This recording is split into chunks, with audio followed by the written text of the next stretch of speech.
Hello, everyone. Thank you very much for having me in Jakarta today. So, talking about Singapore and fake news and a new fake news law that we brought into effect this year.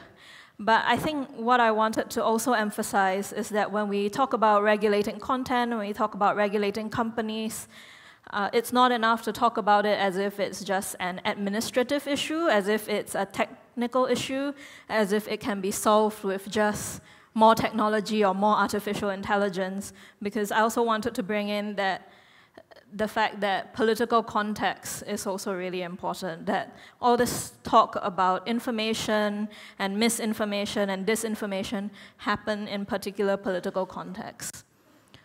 So firstly, what comes to mind when I say Singapore? When you hear of Singapore, what do you think of?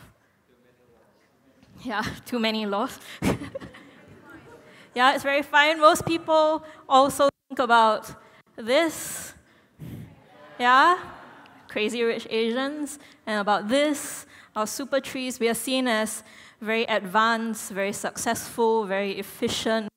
Everything is developed, we've solved all our problems, successful model for lots of other countries. And we are in many ways many of those things, but we also have other issues that I'm talking about today. So today I'm talking about our Protection from Online Falsehoods and Manipulation Act, which is our anti-fake news legislation that was first tabled on April Fool's Day. And then it was passed in Parliament a month later, so there was only 1 month between the bill being presented and the bill being passed, which is possible in Singapore because basically our Parliament only has 9 opposition members. And it's been brought into effect in October 2nd, so it's just finally in effect right now in Singapore. And we've not yet fully seen how it's being enforced because it's so new, but it's something that people are kind of holding their breath to see. But before I talk about this law, I think, as I said, it's about political context. So I wanted to take a step backwards first and explain the political context in Singapore. And whenever we talk about Singapore politics, we always have to start with this.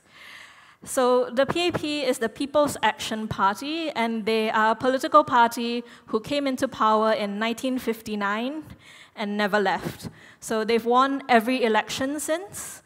There's a lot of views about how fair the elections are, but they have won every election since with quite big majorities. The last election in 2015, they got 70% of the vote in the country. And so, as you can see from the logo, what I like to say is the PAP and Singapore prove that it is possible for lightning to strike in the same place more than once. And so, with the PAP in power as the dominant political party, dominating Parliament, there was like a 15-year, I believe, period where they were 100% all the seats in Parliament. That puts them in a position that has a lot of influence over what you learn in school, what's in the education system. It puts them in a position of power over how your town council is run, whether you get covered walkways or ramps in your neighborhood. It puts them in a position of power over the mainstream media and basically any political discussion. So that's already the context. Then we have issues with civil society where, for example, this is a case that in Singapore was considered an illegal assembly. And what it was a panel discussion on activism and civil disobedience. And as you can see from the screen, the event had Skyped in Joshua Wong, who is a pro-democracy activist in Hong Kong. And because Joshua had Skyped in, the authorities said that this is a cause-related event with a foreigner speaking. You should have had a police permit for that. You don't have a police permit, and therefore the organizer, Jolavan, was charged and convicted of organizing a public assembly without a permit, and he was fined $3,500. He appealed the decision. Today, the court dismissed his appeal, so he's going to appeal again. This is also an illegal assembly. Basically, about 8 people took a book and then sat in the train or stood in the train and held up the book. And the book is about 1987, which is a period where over 20 social workers, volunteers, activists, lawyers, and artists were rounded up, accused of being in a Marxist conspiracy, and detained without trial under the Internal Security Act. And so this was a book published on the 30th anniversary of '87. And so a group of Singaporeans decided that they wanted to draw attention to this issue because it's not taught in schools and it's not very well known among younger generations of Singaporeans. So they decided they would go on an MRT train, which is like our subway train system, and basically do this. And so for this, Jollivan again, so you will see how small Singapore civil society is. Jollivan again was charged with illegal assembly, but he was also charged with vandalism for sticking these two pieces of paper up on the train. And so he has not yet come to trial. And then this is also an illegal procession. And you will see how small civil society is again, because Silan here is Silan there, and there is me. So Silan is a performance artist. He had a performance piece that was again reflecting on detention without trial, and it involved him starting in this park, which is the only park in Singapore where you can gather for a cause without getting a police permit. So it's the only free speech park that we have. So he started in the park, and then he was carrying a mirror, and he left the park, and he walked outside Parliament, and he just stood outside Parliament by himself, holding the mirror. And then, as you can see from this photo, the police came, security came, and they arrested him. And they charged him and then found him guilty of illegal procession, which is possible in Singapore because under our law, even one person can constitute an illegal assembly or a procession, even though that's literally not what the word procession means. And so Silan was charged, he was fined, he refused to pay the fine, so he spent about 2 weeks in prison. So this is the reality of civil society and civil liberties in Singapore. We have seen a lot of constraints on civil liberties. We have a lot of laws already. So we have laws like the Newspaper and Printing Presses Act, which regulate the mainstream media. The Broadcasting Act regulates TV, radio. Sedition Act deals with things that have the tendency to spread feelings of ill will between different groups in Singapore, which has been criticized for being very vague. It's a sort of colonial era law that we still have. Public Order Act is the one that says a single person can constitute an illegal assembly.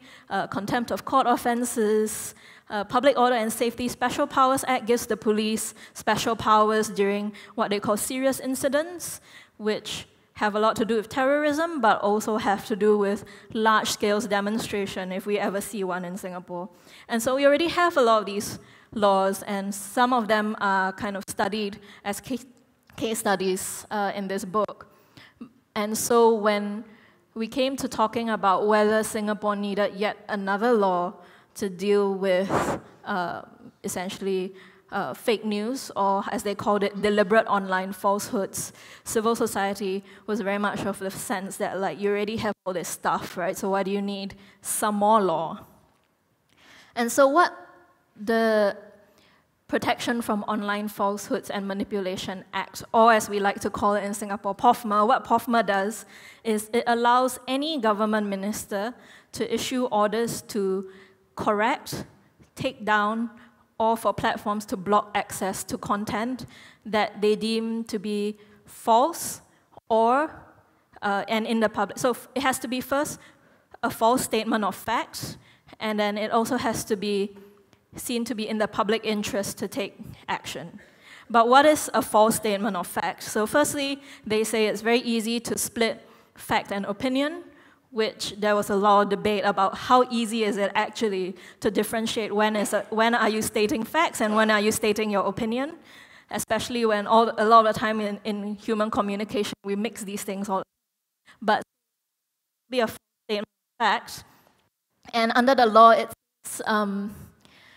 a statement is false if it is false or misleading, whether wholly or in part, and that's it. So it's how do we know if it's false? If it's false or misleading. And And then how do we know if it's in the public interest for the minister to take action? So under the law, public interest covers a lot of things, from national security to protecting public health. It also includes in the interest of friendly relations of Singapore with other countries, but it also includes at the bottom to prevent a diminution of public confidence in government institutions. So a minister could say, I'm taking action to protect public confidence in a government institution.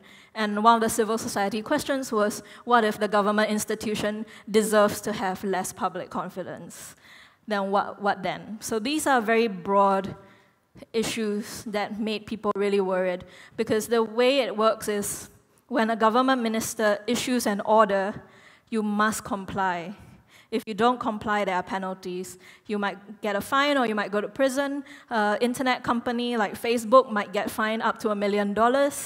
And so even if you want to appeal the decision and bring it to the High Court, you have to comply first. So you have to take it down, or you have to issue the correction that they tell you to do. And then you go to the High Court, and if you win, you can put it back.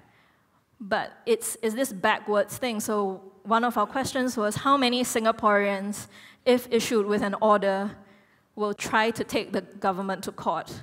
If a minister, seeing that we're already in a situation where civil society is so kind of clamped down on, where we have a culture of self-censorship, how many people, when issued an order under POFMA, would say, I will take the minister to court? And then we also raised questions about how expensive would it be to take the minister to court, or how long will this process take? So in the implementation of POFMA, in the subsidiary legislation, it promises us that such cases, such appeals can be expedited, and you can have your case heard in 9 days, which sounds great until you remember that in Singapore, during elections, the campaigning period is only 9 days. And under POFMA, while the ministers cannot exercise powers during an election, because they will be running as candidates, what they can do prior to an election is appoint some civil servant to be the alternate authority. And this alternate authority will exercise these powers during the election. And so there's a lot of fear and worry that such a law is very open to basically abuse in a situation where Singapore is essentially a one-party state, where the idea of party and government is so blurred. Can we trust that it will not be abused? Can we trust that there are enough checks and balances in the system? So even if it's not abused, just the process itself is worrying. Is it really a robust law? Is it a law that had enough consultation? So there was a lot of consultation prior to the bill, but when the bill was tabled in Parliament, there was no more consultation, and then it was passed. So actually, a lot of the consultation that we had, kind of opposite to Donnie's experience, was very, very upstream. And then when the actual bill came, there was no opportunity to be heard anymore. And so we have this issue. It's a problem. It's worrying for civil society, because we are worried that it will cause people to self-censor some more, because they don't know, what is false or misleading. They don't know when they could get issued an order. Will people just shut up even more because they don't want to push the boundary and get into trouble? We are worried about independent websites, seeing that the mainstream media already comes under government influence. Independent websites really struggle to survive in Singapore. And under the law as well, if within a 6-month period you get issued 3 such orders, the government can declare you a declared online location, and declared online locations can be essentially barred from funding. So you cannot sell advertising, you cannot sell subscriptions, you cannot get donations. It's framed as it will be illegal to kind of support a site that spreads fake news. And so for independent websites like the Online Citizen, which is currently the longest running independent news website that we have in Singapore, they are really concerned that they could one day be declared an online location, and then that will be the end of the funding, and that will be the end of the online citizen, because you can't operate without funding. Actually, since POFMA came into effect at the beginning of this month, 3 different government agencies have issued statements accusing the online citizen of sharing fake news. So they didn't formally invoke POFMA, but they already issued statements. The chief editor of the Online Citizen is currently being charged with both criminal defamation and personally sued for defamation by the Prime Minister himself. And so there are a lot of concerns that this website is being targeted, that independent news websites will have even more to fear with POFMA on the books. And also, civil society isn't just concerned about today and now, right? People are worried about what happens in the future. So even if we trust today's government, can we trust every government that comes after it? I think the US is finding that what seemed okay under Barack Obama is suddenly very not okay when Trump is in power. And so we are really concerned about the robustness of laws and due process. Will it be able to withstand? So even if the government today is trustworthy and good, will it be able to withstand future governments? Will it be able to withstand even rogue governments or the abuses that could happen in the future? And actually this quote is taken from the law minister. So he had been asked, do you think this could be abused by governments in the future? And he said, I can't vouch for how future governments will act. And so civil society feels like, of course you can't vouch for how future governments will act. I mean, that's not a controversial statement, but that is why we need to make sure that our laws are robust enough so that even if future governments are less good than the current government, we have due process that can protect us. And so I think I'll start wrapping up now, and we can talk more in terms of questions. But to also bring in the fact, and this is a page of a calendar that a friend gave me called Social Justice Kittens. And to bring in the question of who gets to decide what is truth, who gets to decide what is true and what is false. When I was at the select committee, the government had a select committee to kind of get consultation about what to do about deliberate online falsehoods. And in my session, one of the MPs said, surely there can be only one truth. And that was a question that was like, we could be here for hours just debating the philosophy of what is truth and how many truths there are. But we see daily that there are a lot of issues that are not so binary, whether it's true or false. So we see, for example, in Singapore, that marginalized groups might not have as much space and opportunity to tell their truths. And so their experience of Singapore might be very different from the majority, might be very different from the powerful. So an ethnic minority Singaporean might say, I experience racism on a daily basis. A Chinese Singaporean might say, Singapore is an extremely good country for racial harmony, there is no racism here. And so who then is telling the truth? When is that a statement of fact and when is that a statement of opinion? We've had ministers who say there is no discrimination against LGBT people in Singapore and in Singaporean schools, and then we have LGBT groups that have documentation of young people saying that there was no support, that there was bullying, that there was harassment, and that there is discrimination. And so again, who gets to tell the truth? What happens when migrant workers say that they are not being treated very well by their employers, and employers insist that, I was very nice to my domestic worker, I was very nice to this construction worker. Again, who gets to mediate what is true and what is false? If somebody wasn't happy with the mediation and they went online and they wrote a blog post about it, is that going to attract certain consequences? Will we end up in a situation where people actually cannot say what they experience in Singapore, especially unless they have like long paper trails where they can document this, which isn't how life works, unfortunately. And so it's really at the heart of this question is who has the power to decide what is fake news? Who has the power to decide what is truth? From the first session, we've already seen who has the power to decide what is extremism and what is hate. And so I think this is a very big question, which hopefully I've kind of illustrated through the Singapore example, what some of the complexities are. It's not that we shouldn't do anything about it. It's not that we shouldn't regulate. It comes down to questions of trust between people and government, but also between people and tech companies, and between government and tech companies. But it also comes down to questions of justice and questions of freedoms. And it's really not that easy to balance all these things while saying that we have to deal with this problem. And so thank you very much. If people have questions, that's how to reach me. And because I run New Narrative, which is a platform that relies on membership funding, my team would not forgive me if I did not highlight that they've put a coupon code in my presentation, which gives everybody $10 off being a member of New Narrative, because we were like, Southeast Asians like discounts. Which is true for Singaporeans, definitely. We love anything that makes it feel like we've got a bargain. And so, yeah, if you need to find out more about us, if you need to get in touch with questions, that's how to reach us. Thank you.